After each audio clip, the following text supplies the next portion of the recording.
गरीब किसान का बेटा जो सिनेमा हॉल में चौकीदारी करके महीने के सिर्फ 90 रुपये कमाता था, कौन यकीन करेगा कि एक दिन वो ऐसी कंपनी खड़ा कर देगा जिसकी टर्नओवर 5,000 करोड़ रुपए से भी ज़्यादा की होगी। सुनने में तो कोई फिल्मी कहानी सी लगती है, लेकिन इसे सच कर दिखाया 10वीं पास चंदू भाई ने, जिनके पास एक समय किराए के लिए 50 रुपये तक नहीं थे, लेकिन थिएटर की सीट साफ करके, फिल्मों की पोस्टर्स लगा करके और कैंटीन में सैंडविच बेच करके ये गरीब लड़का आखिर इतना सफल कैसे हो गया कि गुजरात की सबसे बड़ी वेफर्स कंपनी बालाजी वेफर्स का मालिक बन बैठा। ये सफ़र कितना स्ट्रगल से भरा रहा और इन्होंने कौन सी स्ट्रेटजी अपनाई कि इनका सबसे बड़ा कंपटीटर लेजबिन इनके सामने हारता चला गया। सब कुछ हम डिटेल में जानने वाले आज की इस वीडियो में।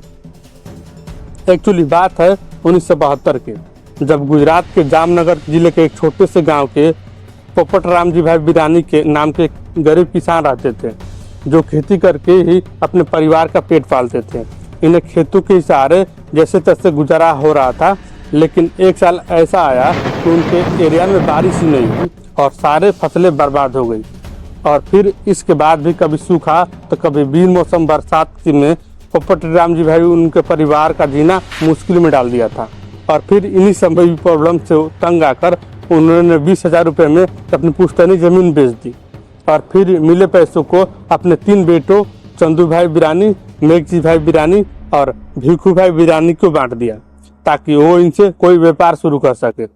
पिता से पैसे मिलते ही 15 साल के चंदू भाई ने अपने दोनों भाइयों को लेकर राजकोट चले गए और वहाँ उन्होंने एग्रीकल्चर प्रोडक्ट्स और फार्म इक्विपमेंट का व्यापार शुरू कर दिया।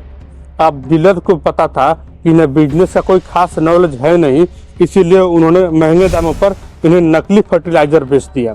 इस तरह से चंदू भाई का अपना पहला वेंचर्स 2 सालों के अंदर ही बंद हो गया और तीनों भाई सड़क पर आ गए। अब दोस्तों, यहाँ से गांव लौटने का कोई मतलब ही नहीं था, क्योंकि वहाँ कुछ बचा ही नहीं था।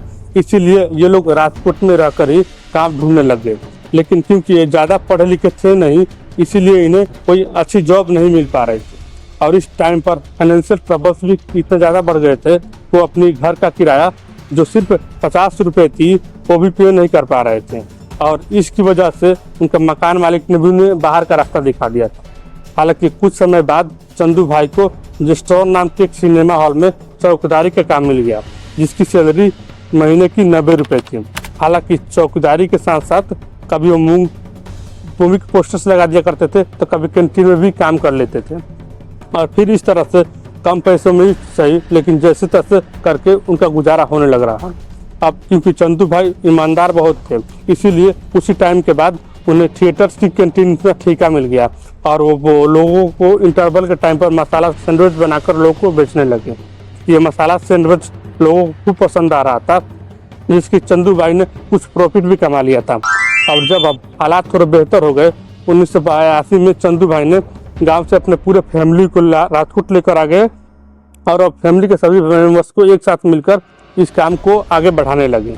अब दोस्तों, एक बहुत बड़ी प्रॉब्लम ये थी, उनका सैंडविच आसपास में पॉपुलर तो बहुत था, लेकिन जो भी सैंडविच शाम में बच जाते थे उनमें अगले दिन फंगस लग जाते थे और वो पूरी तरह से बर्बाद हो जाते थे। और इन डेली के नुकसान से चंदू भाई भी बहुत परेशान हो गए और फिर इसी परेशानी के चलते उन्होंने सोच विचार करना शुरू कर दिया कि आखिर ऐसा क्या बेचा जाए कि जो कई दिनों तक खराब ना हो। और दोस्तों, इसी दौरान चंदू भाई को वेफर्स बेचने का आइडिया आ गया कि चंदू भाई ने ये आलू के चिप्स किसी वेंडर से खरीदने की वजह से अपनी कैंटीन में बेचने लगे। लेकिन आगे चलकर इस बिजनेस में भी उन्हें यह प्रॉब्लम फेस करनी पड़ी कि वेंडर्स टाइम पर उन्हें सप्लाई नहीं दे पा रहे थे। और फिर जब लोग इंटरवल में आकर चिप्स मांगते तो कई बार वो कैंटीन में अवेलेबल भी नहीं होते थे।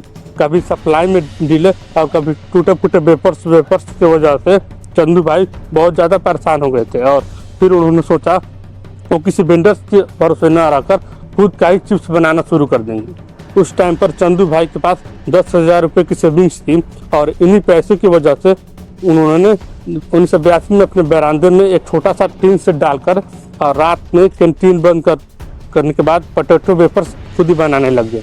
शुरुआती समय एक्सपीरियंस ना होने की वजह से काफ़ी मुश्किलों से भरा रहा, क्योंकि उनके चिप्स का कभी जल जाते तो कभी नरम ही रह जाते थे।